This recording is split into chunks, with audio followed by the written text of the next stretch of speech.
नमस्कार, वंदे मातरम। दोस्तों, स्वागत है आप सबका सैनिक पाठशाला में। आज के वीडियो के कुछ महत्वपूर्ण जानकारियों को लेकर आया हूं, जैसे आप बोर्ड पर देख पा रहे हैं। दोस्तों, मई के महीने में एरियर का एडवांस इंटीमेशन का मैसेज स्पर्श की तरफ से पेंशनर को मिला और साथ ही साथ डबल एरियर का भी भुगतान हुआ।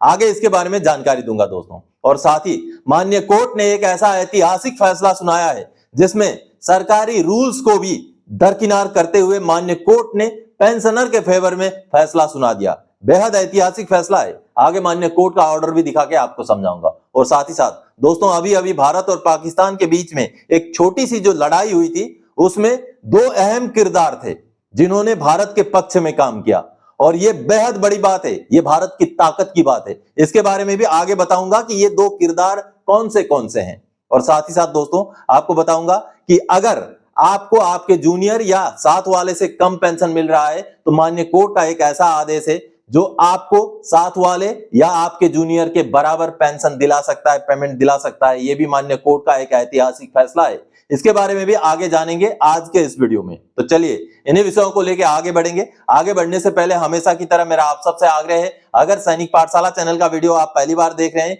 या अभी तक चैनल को सब्सक्राइब नहीं किया है तो चैनल के साथ जुड़े रहने के लिए, इसका हिस्सा बने रहने के लिए और आपसे जुड़ी हुई भरोसेमंद ऑथेंटिक जानकारियों को पाते रहने के लिए चैनल को सब्सक्राइब जरूर करें। चलिए आगे बढ़ते हैं। सबसे पहली जानकारी, कोर्ट का ऐतिहासिक फैसला, पेंशनर के बच्चे को दिया न्याय, सैल्यूट है जज साहब। जी हां दोस्तों, कभी कभी माननीय कोर्ट से सरकारी रूल्स को भी दरकिनार करते हुए फैसले आते हैं। ऐसा ही एक मसला है जिसमें एक पेंशनर, फैमिली पेंशनर है, जिनका बच्चा बीमार होता है, उसकी किडनी की प्रॉब्लम होती है, तो उसको ईसीएचएस में जो है ट्रीटमेंट किया जाता है। आपको पता है बच्चे का भी ट्रीटमेंट होता है, लेकिन 25 साल तक ही होता है। लड़के की मैं बात कर रहा हूं, 25 साल तक ही होता है तो बच्चे का ट्रीटमेंट चलता है। बच्चे का किडनी में इतना ज्यादा प्रॉब्लम आता है कि उनकी माताजी को, यानी कि जो फैमिली पेंशनर है, उनको अपना किडनी डोनेट करना पड़ता है उस बच्चे को। ये लखनऊ कमांड हॉस्पिटल की बात है। ईसीएचएस लखनऊ के बाद केस कमांड हॉस्पिटल लखनऊ में चल रहा था। तो माताजी किडनी डोनेट करती हैं, उसके बाद बच्चे का वो किडनी लेने के बाद उसका नॉर्मल जिंदगी चल रही होती है, लेकिन ट्रीटमेंट फिर भी चल रहा होता है। ऐसे में ही बच्चे की उम्र 25 साल हो जाती है। अब जैसे ही बच्चे की उम्र 25 साल हो जाती है तो रूल्स ये बोलते हैं कि 25 साल के बाद ईसीएचएस की फैसिलिटी नहीं मिल पाती है। लेकिन अब इस मुद्दे को लेकर भी पेंशनर को जाना पड़ा कोर्ट के पास, और कोर्ट से जो फैसला आया है वो नजीर पेश कर देने वाला फैसला है। चलिए माननीय कोर्ट का ऑर्डर का कॉपी देखते हैं। दोस्तों, माननीय एएफटी लखनऊ का ये एक ऐतिहासिक फैसला है जो आपको मैं दिखा रहा हूं। 13 मई 2025 का यह फैसला है, और इस फैसले में कहीं ना कहीं सरकारी जो नियम है, सरकारी जो आदेश है, उसके भी खिलाफ जाकर के माननीय कोर्ट ने पेंशनर के और उनके बच्चे के फेवर में फैसला दे दिया। जी हाँ दोस्तों, जो चीज मैंने अभी आपको समझाया था कि एक पेंशनर का किस तरीके का मसला था, उनके बच्चे का कैसे ट्रीटमेंट ईसीएचएस में चल रहा था, लेकिन जब पॉलिसीज सामने आ गई, उन पॉलिसीज के बेस पर जब उनको ट्रीटमेंट से मना करने की बारी आई तो पेंशनर को, फैमिली पेंशनर को कोर्ट जाना पड़ा। और माननीय कोर्ट ने सभी चीजों को सुनवाई करते हुए माननीय कोर्ट ने यह कहा है कि रूल तो ये बोलते हैं कि 25 साल की उम्र के बाद ईसीएचएस के थ्रू से उनको कोई भी फैसिलिटी उनके बच्चे को नहीं मिल पाएगा, लेकिन यहाँ पर जिस तरीके की कंडीशन है, इस बच्चे को अभी ईसीएचएस की सुविधा की जरूरत है। अब इस बच्चे को ईसीएचएस की ट्रीटमेंट की जरूरत है। तो इन्हीं बातों को मद्देनजर रखते हुए माननीय कोर्ट ने ये पाया कि अभी जो है कोर्ट भारत सरकार के जो भी रूल्स हैं उसके खिलाफ भी आदेश देगी। और माननीय कोर्ट ने क्या आदेश दिया आप देखिए। माननीय कोर्ट ने ये कहा है, resultantly we allow the original application and direct the respondents to restart treatment of the applicant son Mohit Kumar for the chronic kidney disease through regional center ECHS Lucknow or command hospital Lucknow with immediate effect considering it is a special case। यानी कि एक special case मानते हुए 25 साल से ऊपर उम्र होने के बावजूद भी इस बच्चे का ट्रीटमेंट कंटिन्यू रखा जाए। यह माननीय कोर्ट ने साफ साफ आदेश दिया, जो कि एक ऐतिहासिक आदेश है दोस्तों। We also direct the respondents to reimburse the expenses incurred by the applicant in treatment of her son from the date of stoppage of the treatment till its actual restoration। यानी कि ट्रीटमेंट बंद करने की वजह से जो भी खर्चा उनका हुआ है वो सारा का सारा खर्चा भी उन फैमिली पेंशनर को वापस दिया जाए, ऐसा माननीय कोर्ट का आदेश है, जो कि सही में पेंशनर्स को मोटिवेट करने वाला और कहीं ना कहीं जो फैमिली पेंशनर हैं और उनके जो बच्चे हैं उनको न्याय देने वाला ये एक ऐतिहासिक फैसला है दोस्तों। चलिए आगे बढ़ते हैं अगली जानकारी की ओर।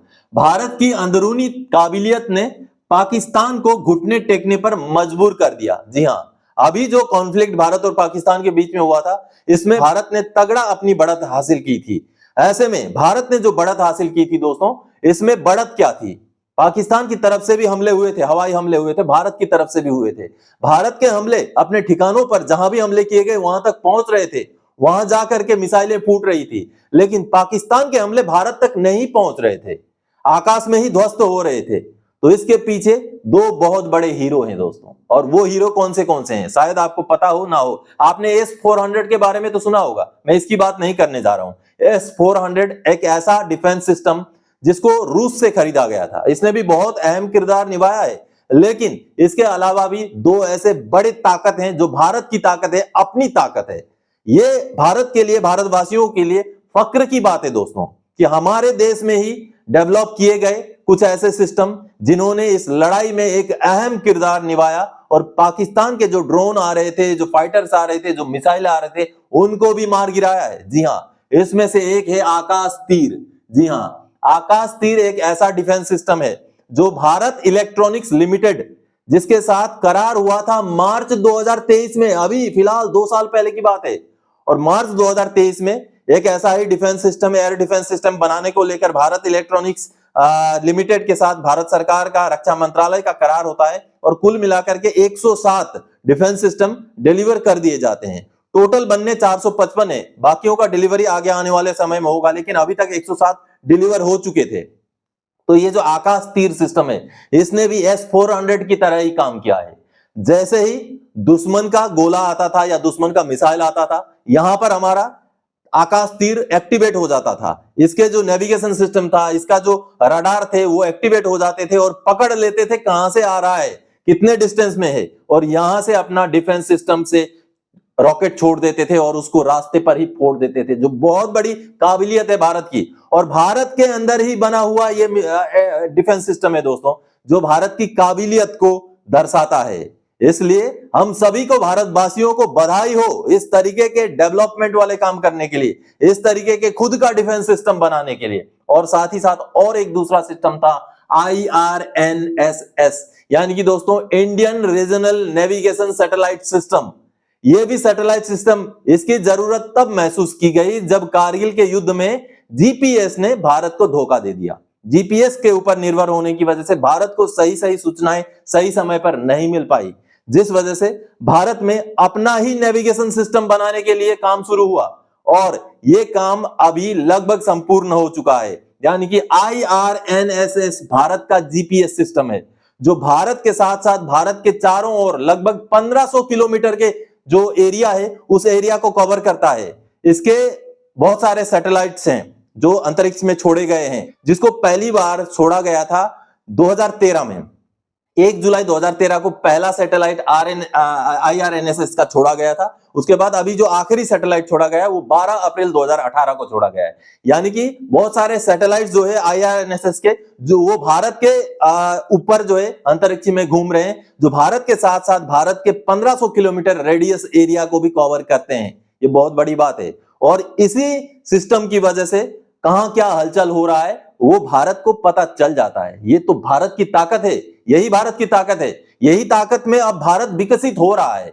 और ये बहुत बड़ी बात है कि हम स्वावलंबी बन रहे हैं। इस तरीके के डिफेंस इक्विपमेंट का खुद बनाया जाना और साथ ही साथ इस तरीके का नेविगेशन सिस्टम, जिसको नेविक के नाम से भी जाना जाता है, IRNSS के नाम से जाना जाता है, ये खुद का सिस्टम होना ये बहुत बड़ी बात है। महज चंद देशों के पास पूरी दुनिया भर में ऐसे सिस्टम है। आगे आने वाले समय में इस तरीके की हिमाकत पाकिस्तान ने की तो भारत इतना जल्दी से प्रोग्रेस कर रहा है, इतना जल्दी से अपने इक्विपमेंट्स, अपना टेक्नोलॉजी में आगे बढ़ रहा है कि आने वाले समय में पाकिस्तान को और मुश्किल हो जाएगा अगर इस तरीके के हालात में पाकिस्तान उलझने लग गया भारत के साथ। तो आप सभी को बधाई हो दोस्तों, ऐसे टेक्नोलॉजी और ऐसे इक्विपमेंट खुद के बने हुए हमारे पास होने के लिए। चलिए आगे बढ़ते हैं अगली जानकारी की ओर। मई के पेंशन के से पहले स्पर्श से आया मैसेज और हुआ डबल एरियर का भुगतान। जी हां, ये फैमिली पेंशनर का मामला है। बहुत सारे फैमिली पेंशनर कमेंट करते हैं आप फैमिली पेंशनर के बारे में नहीं बताते हैं।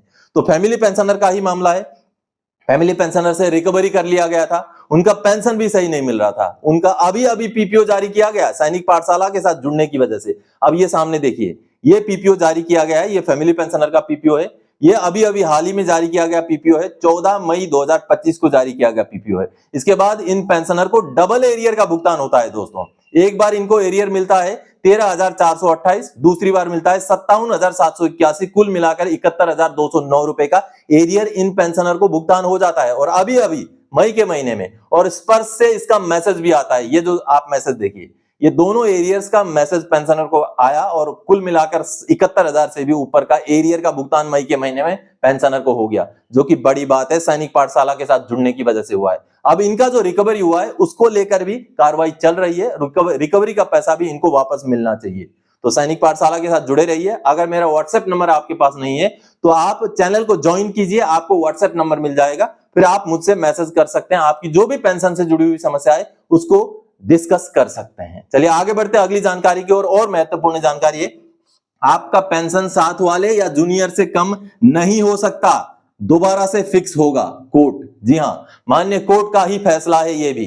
पेंशनर को जब साथ वाले से कम पेंशन मिल रहा था, जब उनका पेमेंट रिटायरमेंट के टाइम में कम फिक्स किया गया तो वो कोर्ट चले गए और माननीय कोर्ट ने छठे पे कमीशन से लेके अभी तक का पूरा रिवीजन करने का आदेश दे दिया, क्योंकि छठे पे कमीशन के बाद उनका फिक्सेशन ऑप्शन गलत लिया गया था, जिस वजह से उनका पेमेंट कम हो गया। तो ऐसे में माननीय कोर्ट का क्या ऑर्डर आया है उसको देखते हैं। चलिए दोस्तों, कोर्ट का ये जो फैसला देख पा रहे हैं, इस फैसले में माननीय कोर्ट ने साफ साफ कहा है कि किसी भी पेंशनर का पेंशन उनके साथ वाले या उनके जूनियर से कम नहीं हो सकता है। बहुत बड़ा फैसला है। जी हाँ, बहुत सारे पेंशनर्स को मोटिवेट करने वाला यह फैसला है, क्योंकि आज के डेट में भी बहुत सारे ऐसे पेंशनर्स हैं जिनको उनके जूनियर से या उनके साथ वाले से कम पेंशन मिल रहा होता है। आप देखिए इसमें माननीय कोर्ट ने किस तरीके से सभी चीजों को छानबीन करते हुए आदेश दिया है। सबसे पहले तो ब्रीफ क्या था, इसका केस का जो डिटेल्स क्या था, ये आप देख पा रहे हैं। Brief fact of the case are the applicant was enrolled in the Indian Air Force on 28 December 2004. The applicant was promoted to the rank of corporal on 1 June 2009 and thereafter he was promoted to the rank of sergeant with effect from 1 January 2018. The applicant's pay was fixed at rupees 46,800 as per pay slip for the month of September 2023. However, applicant's course mate pay was fixed as rupees 48,200 रुपए.